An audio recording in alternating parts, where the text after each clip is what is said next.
Père, parle, ton peuple écoute. Père, parle, ton peuple entend. Fais pénétrer ta parole, tes oracles dans nos cœurs, dans nos esprits. Amène nos âmes à se soumettre à ta parole. Amène nos corps à accepter la discipline de l'esprit. Père Tout-Puissant, je demande ce matin des nouvelles naissances. Je demande des conversions authentiques. Je demande, Père, que tu te révèles à un homme, à une femme, que toi-même as attiré en ce lieu par l'Esprit Saint. Donne-moi les mots, donne-moi les phrases pour dire ce que tu as déposé dans mon esprit. Fraîche onction vient sur moi, au nom de Jésus-Christ. Amen. Nous acclamons le Seigneur. Gloire à Dieu. Asseyez-vous s'il vous plaît. Vous allez bien? Vous avez été bénis par le séminaire? Amen. Alors, j'avais promis de continuer mardi, mercredi, jeudi, vendredi et puis sauter dimanche, faire comme nous l'avons fait cette semaine. Et vraiment, j'ai senti un coup de fatigue terrible. Et comme après le séminaire, je dois aussi aller tenir 2 soirées de gloire en France, je risque d'aller très fatigué, ce qui fait que je vais prêcher seulement mercredi, vendredi, dimanche. Je continue ces enseignements sur les signes d'une vraie conversion. Comme ça, je m'économise un tout petit peu. Amen. Hein? Ça vous va? Dis à ton voisin, le pasteur est un humain. Amen. Aussi, chorale, que Dieu bénisse. God bless you so much. Amen. Nous allons nous tenir debout afin de lire la parole de Dieu. Nous sommes dans notre séminaire sur les signes d'une vraie conversion. Nous allons lire 1 Pierre 2, versets 1 à 3. 1 Pierre 2, 1 à 3. Vous y êtes? 1 Pierre 2, 1 à 3. 1, 2, 3. Allons-y. Rejetons donc toute malice et toute ruse, la dissimulation, l'envie et toute médisance. Désirez comme des enfants nouveau-nés le lait spirituel et pur, afin que par lui vous croissiez pour le salut, si vous avez goûté que le Seigneur est bon. Dis à ton voisin, si vous avez goûté que le Seigneur est bon. Amen. C'est au conditionnel. Nous lisons également Acte 2, verset 41 jusqu'au verset 42. Acte 2, 41 jusqu'au verset 42. Vous y êtes? C'est la réaction à la prédication de Pierre. 1, 2, 3. Ceux qui acceptèrent sa parole furent baptisés, et en ce jour-là, le nombre des disciples s'augmenta d'environ 3000 âmes. Ils persévéraient dans l'enseignement des apôtres, dans la communion fraternelle, dans la fraction du pain et dans les prières à la fin. Acclamons la parole de Dieu. Amen. Nous avons expliqué la valeur des signes d'une vraie conversion. Nous avions parlé également des fausses conversions, des faux frères, des faux convertis. Et depuis vendredi, j'ai commencé à parler des signes proprement dits. J'ai introduit avec la haine du péché, disant que tu ne peux pas prétendre être né de nouveau si tu n'as pas la haine du péché. Tu peux tout dire. Mais si l'homme qui est assis ici ou dehors n'a pas la haine du péché, il n'est pas converti.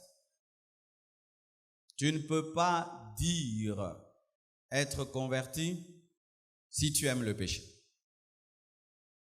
Le péché dans la vie d'un chrétien, c'est un accident. Comme j'ai expliqué, je peux avoir des moments difficiles et je vends ma chaussure. Mais vendre ma chaussure occasionnellement ne fait pas de moi un commerçant. Le chrétien ne pratique pas le péché. Le péché sur son chemin, c'est un accident. Et un accident non prémédité.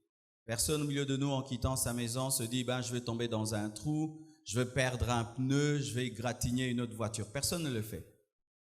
Tout chauffeur quitte sa maison avec le désir de rentrer intact. Mais il arrive des fois qu'une moto te cogne, qu'il arrive des fois, tu tombes dans un trou et puis tu perds un pneu. C'est ça un chrétien. Il ne se réveille pas pour pécher. Amen. Il ne se lève pas, il ne quitte pas sa maison pour aller pécher. Il peut lui arriver, il a dit quelque chose de travers, il a pensé quelque chose de mauvais, il a mal réagi et puis il regrette.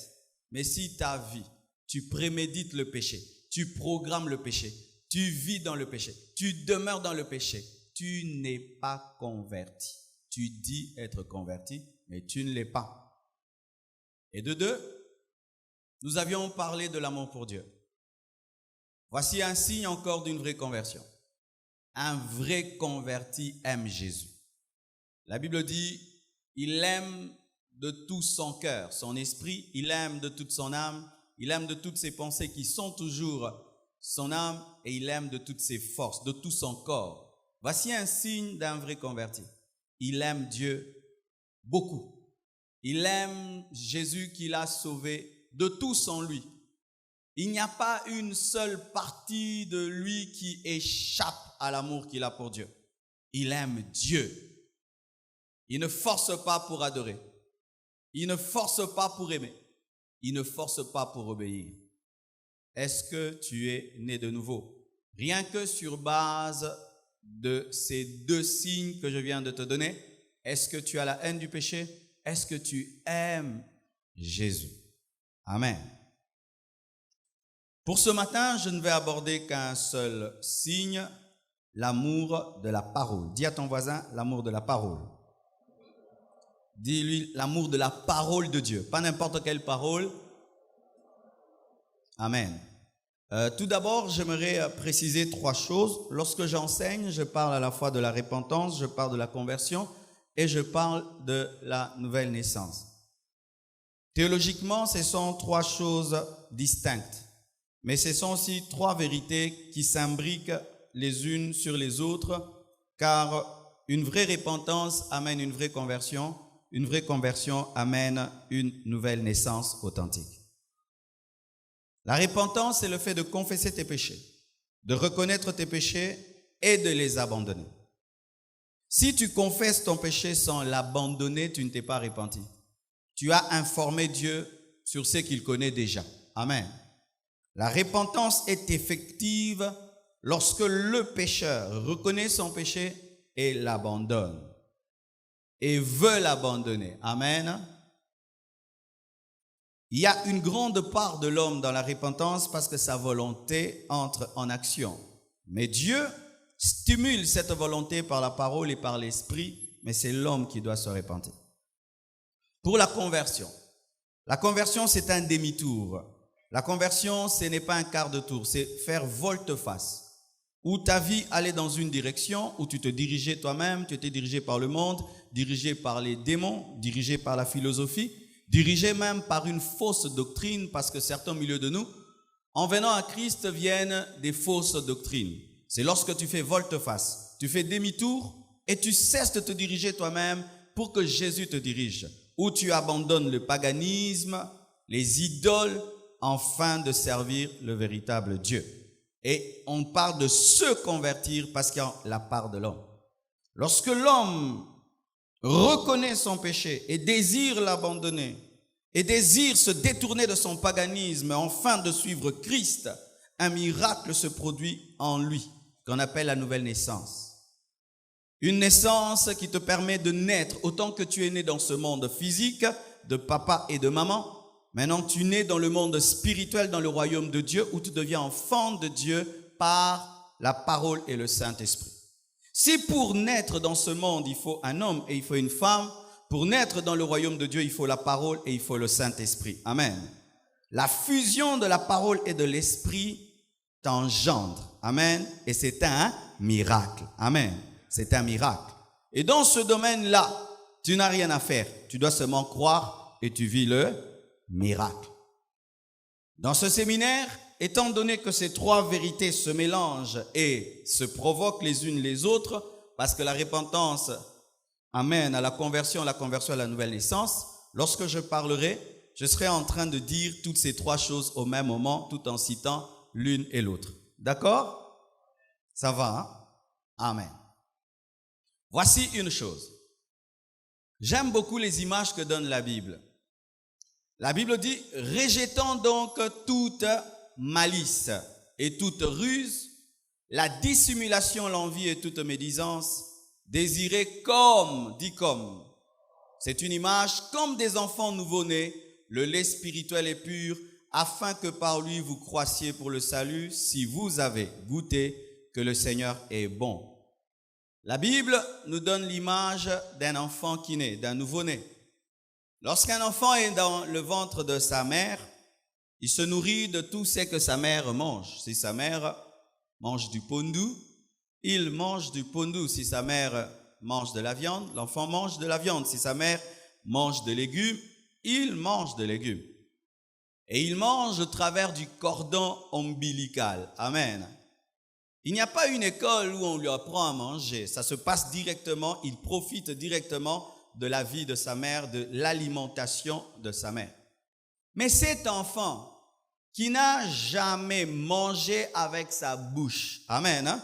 Parce que l'enfant dans le sein de la mère mange au travers de son cordon ombilical. L'enfant là seulement quand il sort du ventre de sa mère, on le pose sur la poitrine de sa mère, il commence à téter. Qui lui a appris? Alléluia. Qu'est-ce qui fait qu'un nouveau-né qui n'a jamais goûté au lait, amen, hein? Qui n'a jamais utilisé sa langue, qui n'a jamais sucé, parce qu'il faut la succion pour téter, cet enfant le met seulement sur la poitrine de sa mère et lui-même, il sait comment trouver, il sait comment tenir. Amen, hein? Vous savez pourquoi? Parce qu'il vient de naître dans ce monde et il y a des aptitudes physiques que Dieu lui donne afin de vivre dans ce monde comme il a vécu dans l'eau. Pareil aussi, lorsqu'une personne se convertit, voici un miracle qui se produit. Même si c'était le grand païen, même si c'était un athée qui n'aimait pas Dieu, tout d'un coup il est en train de chercher la poitrine de Jésus-Christ afin de prendre le lait, le biberon. Voilà à présent ma question à un homme, à une femme qui se dit né de nouveau. Quelle est ta relation avec la Bible? Quelle est ta relation avec le lait spirituel? Quelle est ta relation avec la parole de Dieu? Un véritable converti lit cette Bible. Amen. Hein? Il médite la parole jour et nuit. Un véritable converti n'a pas une Bible qui souffre des blessures intérieures et qui est étonné d'être prise ce matin afin d'être amené à l'église. Un véritable né de nouveau a une bonne relation avec la parole. Toi qui te dis être né de nouveau, est-ce que hier même tu as lu la Bible? On se dit né de nouveau, on dort lorsqu'on médite la parole. On se dit né de nouveau. On s'ennuie lorsqu'on enseigne la parole. On se dit né de nouveau. Mais on ne désire pas le lait spirituel, mais on désire des whisky spirituels. Si tu engendres un enfant, et la première chose qu'il va chercher, c'est du whisky. Est-ce que c'est un enfant normal? C'est un malade. Et il y a des chrétiens, à peine qu'il est venu à l'église, ils ne cherchent même pas la parole. Ils cherchent le mariage, ils cherchent le voyage. Ça, c'est quel bébé qui cherche des jouets?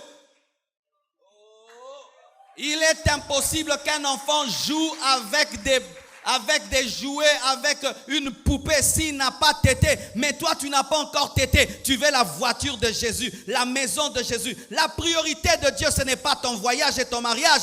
Va téter afin de grandir spirituellement. C'est alors que tu seras joué avec une poupée.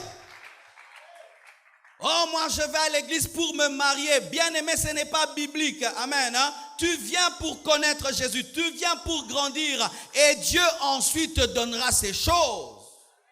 Quelle est ta relation avec la Bible? Une année dans le Seigneur, tu n'as même pas lu un chapitre. Une année dans le Seigneur, tu n'as même pas lu ton Nouveau Testament. Les chrétiens d'aujourd'hui n'aiment pas la Bible et ils se disent chrétiens. Ce ne sont pas des chrétiens. Tu n'es pas chrétien lorsque tu n'aimes pas la Bible. Qui a amené sa Bible ce matin? Et pourquoi tu n'as pas amené la tienne? Ça pèse? Tu es un inconverti. Tu peux amener partout des gros bouquins, mais jamais une Bible. Tu peux même entrer en retraite. Tu vas prier pendant 40 jours, mais tu ne vas pas lire 50 versets.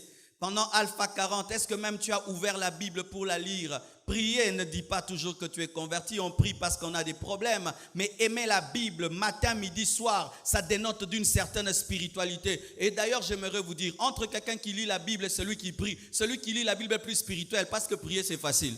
Ah oui, oui. Oh, moi, je prie beaucoup. Je prie beaucoup. Ah, si tu as trop de problèmes, tu vas prier. Mais ouvrir la Bible, Matthieu, Luc, Jean, Apocalypse, tu vas lire même Chronique. Chronique. Tu connais Chronique? Engendra. Mais Bible, engendra. Oui, il y a des révélations même dans engendra. Si tu connais ces noms-là en hébreu, tu connaîtras que Dieu est un Dieu de génération. Quelle est ta relation avec la Bible? Nous cherchons la Bible quand on a des problèmes et des besoins. Et lorsque nous y allons, c'est pour chercher les psaumes. La Bible n'est pas seulement une arme pour demander. C'est une lettre d'amour que ton chéri Jésus a écrit. Lorsque tu as un fiancé, il suffit seulement qu'il t'écrive « Je t'aime, j'ai pensé à toi » par SMS. Au méditant, on peut dire « Je t'aime beaucoup, j'ai pensé à toi ». Il faut méditer les SMS de Jésus-Christ. Méditer les SMS. Méditer Genèse. Méditer Apocalypse. Méditer les épîtres. Méditer. Comment tu peux dire que tu aimes Dieu mais tu ne lis pas ces SMS d'amour? Tu ne l'aimes pas. Yo zabwe penzo lingi sermo ko tindele semaine je t'aime biso ka kipa ki angote 2 mois alingi yo asa zui mutu mususu ndenge yo si obala satana obala mokili. Chaque matin tu consultes ton Facebook. Est-ce que chaque matin tu lis ta Bible? Des adorateurs de Facebook. Vous êtes convertis à Facebook. On verra si Mark Zuckerberg vous amènera où. Vous maîtrisez votre Facebook chaque matin, chaque nuit. Mais est-ce que vous lisez la Bible chaque matin, chaque nuit? Et on dit qu'on est converti. Quelle est cette conversion? On dit si vous avez goûté que Jésus est bon, alors vous boirez. L'attachement à la parole de Dieu révèle qu'une personne a goûté Jésus. Donne-moi la main que je te prêche. Et cet attachement à la parole, ce n'est pas seulement dans une parole qui te plaît, même la parole qui te blesse. Comme Pierre a dit, où irons-nous? Car c'est auprès de toi que se trouvent les paroles de vie. Même si tu ne multiplies pas les pains et les poissons, et tu nous demandes de boire ton sang et de manger ta chair, nous t'aimons aussi pour des choses qui sont dures, où tu n'aimes pas Dieu seulement quand il te parle de bénédiction, mais lorsque aussi il te parle de jugement. J'aime Dieu lorsqu'il me dit, pécheur, tu mourras. J'aime aussi quand il me dit qu'il va m'élever. J'aime la parole qui me dit que je marcherai sur les scorpions, sur les serpents, mais j'aime aussi la parole qui dit que sans la sanctification, personne ne verra Dieu. J'aime lorsque la Bible me dit que tant que je vivrai, rien ne me résistera, mais j'aime aussi la parole de Dieu qui me dit que je dois traiter durement mon corps. J'aime la parole de Dieu lorsqu'elle me révèle mes devoirs et mes droits. Je n'aime pas que mes droits, j'aime aussi mes devoirs. Je n'aime pas que mes devoirs, j'aime aussi mes droits. Je n'aime pas seulement que les promesses, j'aime aussi les principes. Et je n'ai pas de préférence entre les prédicateurs. Ou tu aimes le prédicateur qui, quand il prêche, tu commences à sauter. Il peut te faire sauter puis te jette en enfer. Mais un autre te fait asseoir et il t'enracine dans la parole. J'aime lorsqu'un prédicateur prêche, il me donne la joie. Mais j'aime aussi lorsqu'il me fait pleurer. Ou il m'amène à rentrer à la maison, je me pose des questions pour ça n'a bétaillé. Alléluia. Ou tu commences à regarder avant d'aller dans une convention, tu regardes. Qui va prêcher samedi? Marcelo? Déjà, tu es bien maramba loba. Ato yebiango, ok nagalda kolia shawarma pe ba pesa koka shawarma. Oye compassion bien ta na matina kiti na ote arrepentez-vous. Na ko changer te, na ndote yango kaka. Soki comme lo monotonie, kende place mususu, nga na kote ya kaka yango. Na kote yango ya kotokisa, ya kokalinga, ya koita, ya bukane. To yango.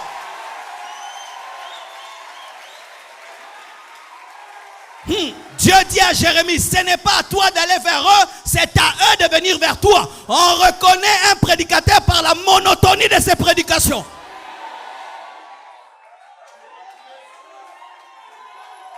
Alléluia. Lorsqu'un homme est né de nouveau, il aime tout. Lorsque la parole le brise, il dit Amen. Lorsque la parole encourage, Amen. Lorsque la parole le touche, Amen. Lorsque la parole le donne la joie, Amen. Pourquoi? Tout ça, c'est le lait. Le lait n'est pas seulement fait d'eau. Il est fait aussi de quoi? De lactose. Hein? Alléluia. Il est aussi fait de lactose. C'est un mélange de plusieurs produits chimiques, de plusieurs molécules qui fait le lait. Et la parole de Dieu n'a pas que des parties qui te donnent la joie. Il y a aussi des parties qui te troublent.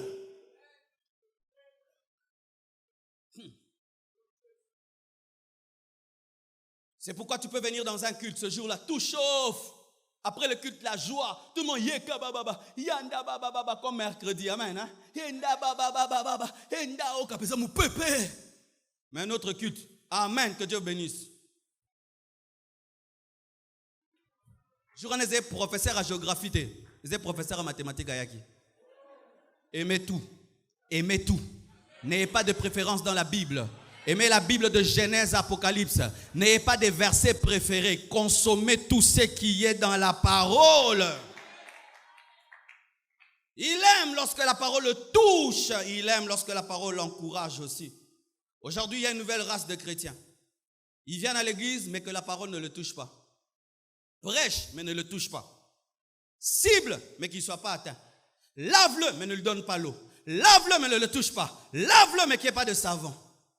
Si on prêche et la parole le touche, pasteur Aboua Kelinga, Moni, pasteur Aboukinga, Nabukio. Nabukio.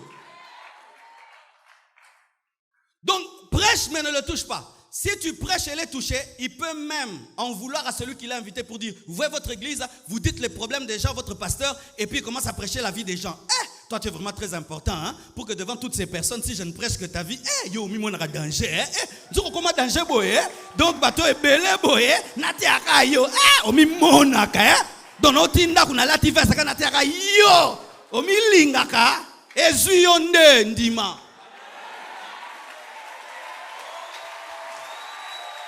Aussi,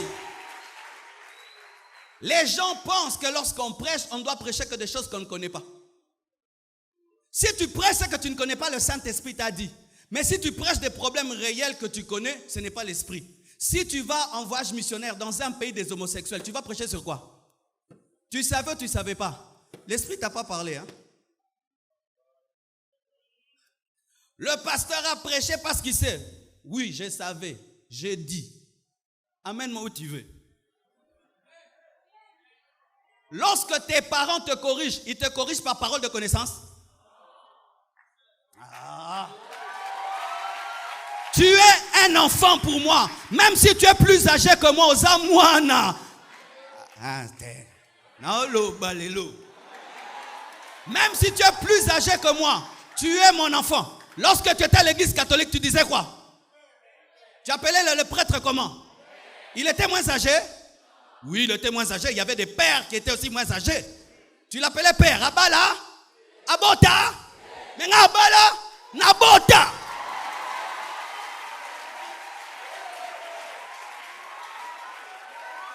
Oh, comment est-ce qu'il est en train de secouer les papas et les mamans? Parce que même si tu es papa, tu es maman, tu es mon enfant.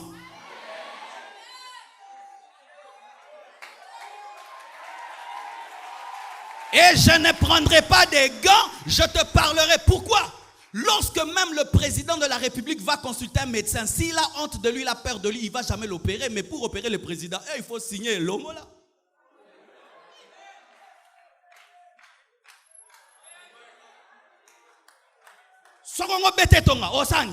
Oh, avec le respect présidentiel. Oh, Bomae, il va te dire, docteur, bête tonga, Nabika.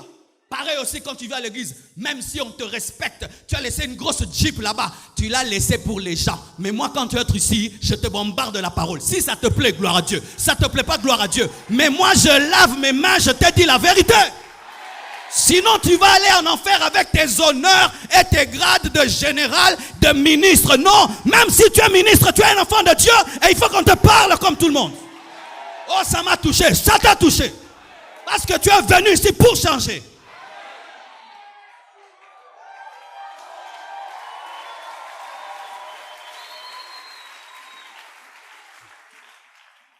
Alléluia. Il faut prêcher des choses que tu ne connais pas. Là, c'est spirituel. Ils disent dans leur prière, Seigneur, change-moi. Mais si la parole le touche, il est fâché. Il se fâche même contre des prédicateurs. Un même prédicateur qui te choque tous les jours que tu l'entends. Même si tu as de la haine pour lui, tu rentres, tu dis quand même, Michel dit la vérité. Que quelqu'un qui te flatte tout le temps, tout le temps, tout le temps, tout le temps, tout le temps, c'est lui que tu aimes. Lorsqu'un homme est né de nouveau, il n'aime pas que la parole, il aime aussi les robinets de la parole. Les gens qui aiment l'eau aiment les robinets. Ah oui? Je vais te parler de ton robinet. Qui brosse les dents chaque matin? Non, parce qu'il y en a qui ne le font pas. Est-ce que je mens? Ce sont les frères quand ils te disent shalom.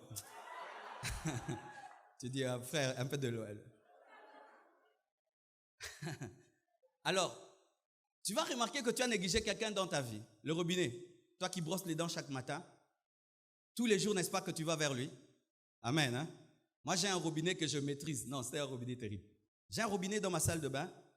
Alors, comme il y a un problème de pression, au début, il envoie une forte pression toujours d'eau. Alors, ce robinet-là m'éclabousse chaque matin. Donc, quand j'ouvre, il m'envoie toujours. Alors, j'ai une stratégie. J'ouvre comme ça. Et puis il me l'envoie. Et puis je reviens quand il se calme. Mais des fois j'oublie, il m'éclabousse encore. Je dis ça c'est quel genre de robinet impoli. Mais demain je serai encore là. Si j'aime l'eau sans aimer le robinet, si tu aimes la parole sans aimer le prédicateur, tu auras des problèmes de croissance. Pendant que l'autre brosse les dents, ta relation avec les hommes de Dieu conditionne aussi la manière dont la parole te bénira, parce que cette parole passe au travers aussi des prédicateurs. C'est pourquoi tu as remarqué, un prédicateur que tu aimes beaucoup, Dieu l'utilise beaucoup pour te transformer. Mais lorsque tu n'aimes plus un prédicateur, tu n'es plus transformé. Pourquoi? Le robinet est important pour que la régie des autres te donne l'eau. C'est pourquoi que personne ne te trompe. Aime les prédicateurs. Dieu est contre que tu puisses nous adorer. Fort. Ah, bino bolinga passer na bino mingi. Et bon ba inae. Ah bolinga passer bino mingi. Il faut to lingae. Si tu aimes un professeur, tu vas réussir à son cours. Mais si tu ne l'aimes pas, tu vas échouer. Il faut aimer ton pasteur. Même si quand je me tiens là, je n'ai pas encore commencé à prêcher, tu es content. Oh, je te dis la vérité. Moi, j'aimais mon pasteur. Quand il prêchait, j'étais content. S'il ne vient pas à l'église, je suis malheureux. Pourquoi? Chaque fois qu'il parlait, il me révolutionnait. Aimez les serviteurs de Dieu. Amen. Hein? Aimez les instruments de Dieu. Quand vous étiez dans le monde, vous avez aimé des gens, n'est-ce pas? Des stars de ce monde. Ils ne te connaissent même pas. Ils ne bénissent même pas ta vie. Mais quand tu viens à l'église, il y a d'un côté la parole et d'un autre côté l'instrument. Ce n'est pas normal. J'aime ses prédications, mais lui, je ne l'aime pas. J'aime ce qu'il dit, mais lui, je ne l'aime pas. Tu auras du mal à capter ce qu'il dit. Parce que dans la spiritualité, il y a aussi la psychologie. Ah oui, dans la spiritualité, il y a aussi la psychologie. On obéit facilement à celui qu'on aime. Lorsque tu aimes quelqu'un, il te dit, fais ceci. Tu le feras facilement. Mais si tu ne l'aimes pas, tu vas discuter. C'est pourquoi dans ta croissance spirituelle, le diable vient toujours attaquer ton amour pour les prédicateurs. Ah oui? Il peut commencer à te dire, c'est un magicien, c'est un magicien, c'est un magicien. Alors quand je me tiens ici, je vais te prêcher, tu commences à tout discerner. Si je fais comme ça, au moins triangle, au moins triangle. Est-ce que Yoko Kangamabo Kobo ça triangle était?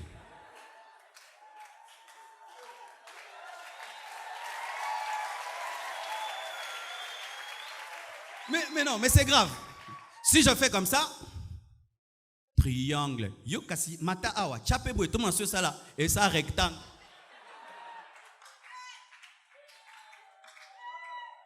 Pourquoi il a laissé les cheveux? Pourquoi il a laissé les cheveux? Ah, loge à Sikakoti. Ponakati, loge Moussouza Otiokota Megolo. Mais quand tu n'es pas dans tout ça, tu n'es pas distrait. Quand je dis que Dieu te bénisse, alléluia, change, alléluia. Tu n'es pas dans ces complications-là. Il y a des poissons que je n'aime pas. Et ça, sinon, et au bomo, et bien moi, au est-ce que vous t'attendez dans la Babylone à Bongo? Il y a un longo là déjà, banzoube pour n'aller bien. Et ça va me super au que le banzamo kasa mbise ton dans zoube. Alléluia. Eh moi pas ça mouibi. Alléluia. Nyosa zolo basuka suko senga mbongo. Alléluia. Et bon on se ezaki. Alléluia. Alléluia. Bon ma politique peut-être ngai to voter mutu mobo. Arrêtez tout cela. Arrêtez tout cela. Arrêtez tout cela. Écoute la parole comme un enfant. Écoute la parole comme un enfant. Qu'est-ce que tu remarques? Lorsqu'un enfant tête, il fait quoi? Il ferme les yeux.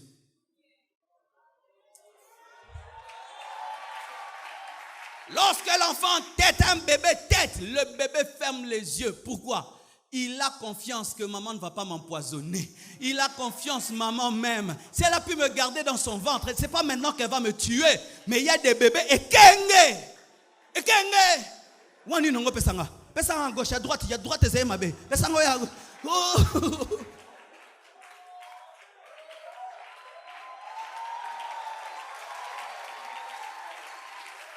Omi maïe le collègue pasteur. Mais là, pasteur, tu n'as pas bien introduit, Et la conclusion dans tout ça.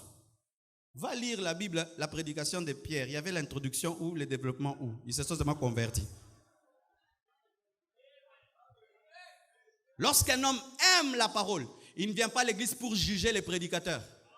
C'est vrai, il nous arrive des fois aussi de commettre des erreurs. On est des humains.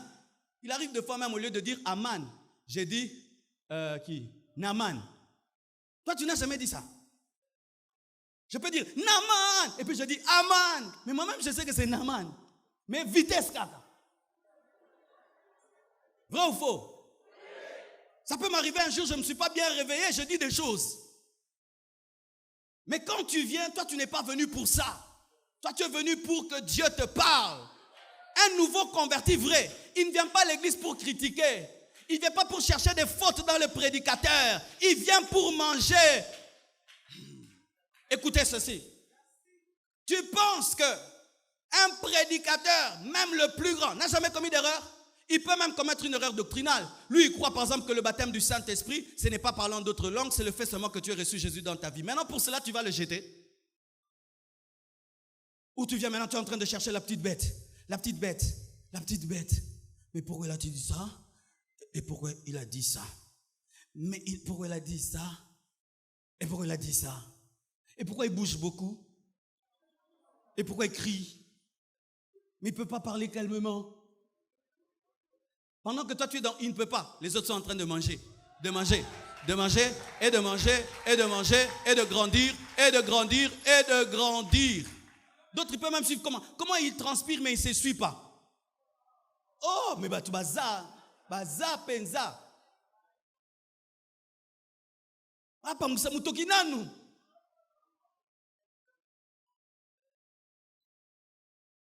Ça montre que tu n'as pas faim.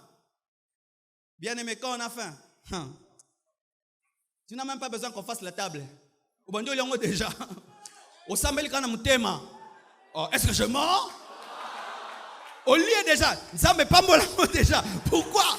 Si tu viens avec la faim de la parole, tu ne vas même pas sentir la chaleur. Si tu viens avec la faim de la parole, tu ne vas même pas voir les défauts parce que tu as faim.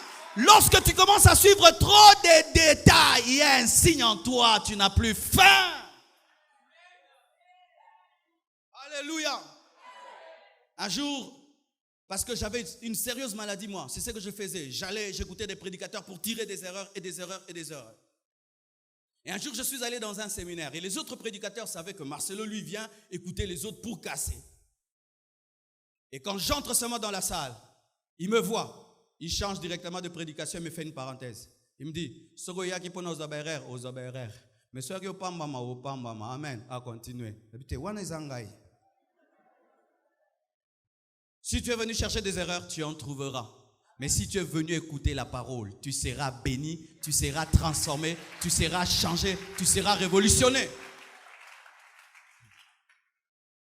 Voici encore une autre chose par rapport à la parole. Au Congo, on est en train de dire aujourd'hui aux gens que les prédicateurs sont des hommes qui ont échoué dans la vie, c'est pourquoi ils se sont jetés dans le ministère. Et cette manière de regarder un prédicateur va t'empêcher d'aimer la parole et de pratiquer la parole. Si là, pendant que tu es assis, quand tu me regardes, tu dis, ce jeune homme, c'est sûr qu'il est échoué à l'Unikin, et puis on l'a refusé à l'UPC, et puis à l'ISTA, et puis il a commencé une église compassion. Si c'est ce que tu penses de moi, rien ne te touchera, parce que tu sais que tout ce que je fais ici, la finalité c'est quoi? C'est l'argent. J'aimerais vous dire la vérité. Je ne suis pas venu ce matin pour votre argent. Ah, quand c'est un prédicateur dit son dit il est devenu orgueilleux. Maintenant vous voulez quoi? Si je dis que je suis venu ce matin, pas pour votre argent, orgueilleux. Mais si je dis aujourd'hui vous allez me donner l'argent, cupide.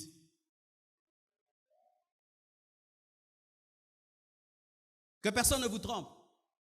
Il y a certains pasteurs, s'ils n'étaient pas des prédicateurs, ce seraient des grands PDG. Oh oui? Oh, ils sont intelligents. Amen, hein? Rien que diriger les gens comme on vous dirige comme ça, c'est dur, hein? Vous savez ça? Dans une entreprise, si j'ai une entreprise, je paye les gens, si tu te conduis mal, je te chasse. Ça me donne quand même un certain pouvoir. Mais à l'église ici, même si tu fais le mal, je ne peux pas te chasser parce que c'est l'église de Dieu. C'est dur. Aux États-Unis, ils ont fait une étude dans la plus grande université, je crois, d'Harvard, sur le travail le plus difficile au monde. Ils ont dit que c'est être pasteur. Les Américains, les païens ont reconnu que le travail le plus difficile sur la terre, c'est être pasteur.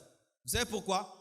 Quand tu es pasteur, tu dois être sociologue, philosophe, grand frère, mère, père, professeur d'anthropologie. Tu dois donner des conseils dans le mariage. Tu dois donner des conseils dans les affaires. Tu dois maintenant conseiller aussi les divorces. Mais nous sommes autant en côté. Mais nous sommes à diplôme, nous sommes partout. Aussi, lorsque tu entres dans un taxi, tu n'as pas besoin de connaître la vie, la crainte de Dieu d'un taximène pour entrer dans son taxi. Mais un homme de Dieu, il suffit qu'il ne vit plus ce qu'il dit. Tu ne peux plus y prier là où il prêche. Personne d'entre nous, lorsqu'il entre dans un taxi, pose la question au chauffeur. Quelle est ta relation avec ta femme? Pour que tu entres, c'est tout. Mais si seulement, un jour, mon épouse entre dans cette église avec un œil au beurre noir, n'est-ce pas que tu vas quitter l'église? Donc c'est un travail où tu n'as pas qu'à parler. Après avoir parlé, tu dois continuer à parler au travers de ta vie. Si un homme peut réussir dans le ministère, il peut réussir partout. Ne considérez pas des hommes de Dieu comme des gens qui ont raté dans la vie, c'est pourquoi ils se sont jetés dans le ministère. Je ne te prêche pas parce que j'ai gâché ma vie ou j'ai raté ma vie. J'ai étudié, j'étais parmi les meilleurs en économie. Mais Dieu m'a appelé, j'ai refusé, il m'a rendu fou pour que je puisse le servir. Tu peux dire que c'est l'orgueil, mais Paul aussi a parlé ainsi des fois, parce qu'il y a des gens qui pensent que les gens sont dans le ministère parce qu'ils ont échoué dans la vie, parce que Congo est peli moto. Je ne te prêche pas pour que tu me donnes 1000 francs ou 500 francs. Je ne te prêche pas parce que je dois payer ma maison. Je ne te prêche pas parce que je dois acheter une voiture. Je te prêche parce que Dieu m'a appelé à cela. Que tu me donnes ton argent ou pas, je continuerai à prêcher. Je dis que tu me donnes ou pas, je vais continuer à prêcher. Essaye aujourd'hui, ne donne pas l'offrande. Demain, je vais prêcher. Qu'est-ce que ces idées-là font? Ça fait que lorsque la parole est prêchée, les gens ne la reçoivent plus comme une parole pure, alors que c'est la parole pure qui donne la croissance. C'est du genre maintenant quand quelqu'un prêche, derrière tout ça, il y a quoi? Il n'y a rien. Il n'y a que Jésus. Derrière tout ça, il n'y a rien. Il n'y a que Jésus. Lorsqu'on a commencé à servir Dieu, notre pensée, ce n'était pas de voyager dans le monde. Ce n'était pas d'avoir des voitures, des jeeps, de s'habiller bien. Non. Dieu t'appelle, tu abandonnes tout, tu te consacres à lui. Et ce qu'il fait aujourd'hui, il le fait comme il veut, mais ce n'est pas ça qui nous a poussés à le servir. Si Dieu m'avait gardé comme un pasteur de 3 fidèles, pauvre, habitant je ne sais pas où à Maloeka, j'allais le servir de la même manière.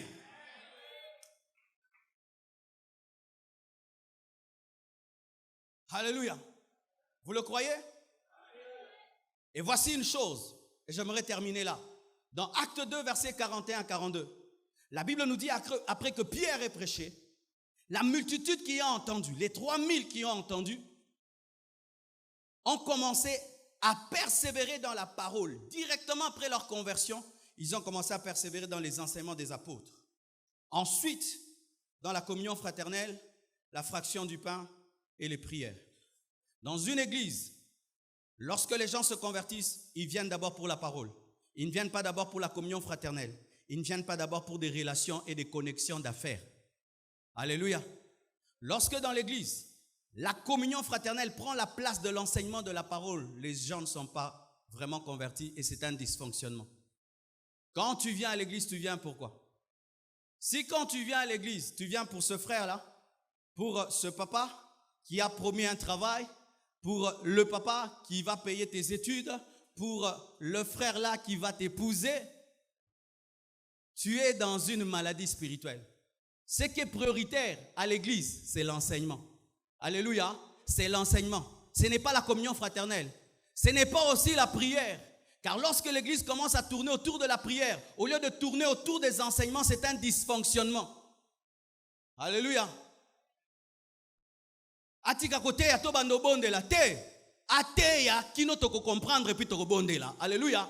Mais lorsque tout c'est prions, prions, prions. Pour bien prier, tu dois connaître. Pour connaître, on doit t'enseigner. La Bible dit, vous demandez, vous ne recevez pas. Pourquoi? Parce que vous demandez mal dans le but d'accomplir vos passions.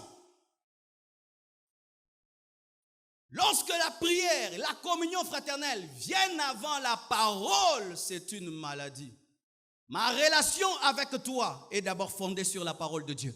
Ma prière est d'abord fondée sur la parole de Dieu. Que la seule chose primordiale qui doit vous attirer ici, ce n'est pas d'abord prier ou avoir des relations et des connexions, c'est d'abord la parole de Dieu. Lorsqu'une église grandit, il y a cette maladie qui arrive. Vous voyez les gens pleins, mais ils ne viennent plus pour la parole. La parole, c'est quelque chose de dérisoire. Ce qui est plus important, c'est ce qui se passe après les cultes. Là, maintenant, il dit, papa, engage-moi. Papa ceci, papa cela. Et vous avez maintenant beaucoup de gens à l'église, mais qui deviennent des vendeurs du temple. N'oublie jamais pourquoi tu viens et ce qui est prioritaire dans ta vie. La parole. Alléluia. Allez dans vos chambres et revisitez votre Bible. Fixez-vous un programme pour lire cette parole le matin et le soir. Amen. Écrivez dedans, soulignez-la. Et lorsqu'elle devient sale, achetez une autre. Lorsque celle-là devient sale, vous achetez une autre. Devenez des passionnés de la parole. Vous grandirez, vous connaîtrez, vous croîtrez. Mais si tu n'arrives pas à lire la parole, tu dors quand tu la lis. Et même quand tu l'écoutes, tu ne l'écoutes pas avec enthousiasme. Il se peut que tu n'es pas né de nouveau. Car un né de nouveau aime lire la parole, il aime entendre la parole. Que Dieu vous bénisse abondamment. Alléluia, gloire au Seigneur. Je crois que ce message vous a béni, vous a édifié, vous a transformé et que vous êtes bénis dans vos maisons, vous êtes bénis dans vos familles, car c'est cela notre désir, que vos vies soient changées, transformées et affectées. La Bible dit dans Jean 3, verset 16, « Car Dieu a tant aimé le monde qu'il a donné son Fils unique, afin que quiconque croit en lui ne périsse point, mais qu'il ait la vie éternelle. Dieu, en effet, n'a pas envoyé son Fils dans le monde pour qu'il juge le monde, mais pour que le monde soit sauvé par lui. Bien-aimés frères et sœurs, nous avons prêché cette parole afin que tu saches que Dieu t'aime, que Jésus-Christ t'aime et qu'il a offert sa vie pour que tu aies la vie éternelle. Ce message t'a touché, tu veux donner ta vie à Jésus-Christ. Je te prie de faire cette prière, car plusieurs l'ont fait dans le monde entier et plusieurs ont été sauvés, plusieurs ont rencontré Jésus, plusieurs ont été baptisés dans le Saint-Esprit. Je te prie là où tu es, de fermer tes yeux et de t'agenouiller si tu en as le moyen, afin que Christ entre dans ta vie. Prions ensemble. Seigneur Jésus, aujourd'hui, je te reçois dans ma vie comme Seigneur et Sauveur. Pardonne mes péchés depuis que je suis né jusqu'en ce jour. Écris mon nom dans le livre de vie. Donne-moi le Saint-Esprit. Je commande au diable de quitter ma vie. Je commande aux démons de quitter ma vie au nom de Jésus-Christ de Nazareth. Aujourd'hui, je confesse de ma bouche le Seigneur Jésus-Christ et je crois dans mon cœur que Dieu l'a ressuscité d'entre les morts. Je suis sauvé, je suis pardonné. Merci Jésus. Amen. Gloire au Seigneur, tu es sauvé. Dieu t'a pardonné. Tu n'as pas besoin de le sentir, tu as besoin de le croire. Et si tu es à Kinshasa, rejoins-nous à Limete 2e rue, quartier industriel, numéro 6. Et si nous avons déménagé, ce sera au numéro 4. Et si tu n'es pas à Kinshasa, nous te prions de rejoindre une église qui prêche la Bible de Genèse Apocalypse sans ajouter ni retrancher, une église dans laquelle le Saint-Esprit se meut, une église dans laquelle le pasteur n'est pas Dieu, mais Jésus-Christ est Dieu, une église dans laquelle on marche dans la sainteté, dans la crainte de Dieu et on prêche l'œuvre de la croix. Et je crois que Dieu, qui a commencé cette œuvre en toi, te dirigera dans une bonne église et vers un bon pasteur. Soyez bénis. Merci beaucoup. Appelez-nous à ce numéro au bas de l'écran, écrivez-nous à cette adresse email et nous serons heureux de vous répondre. Merci, soyez bénis. Amen.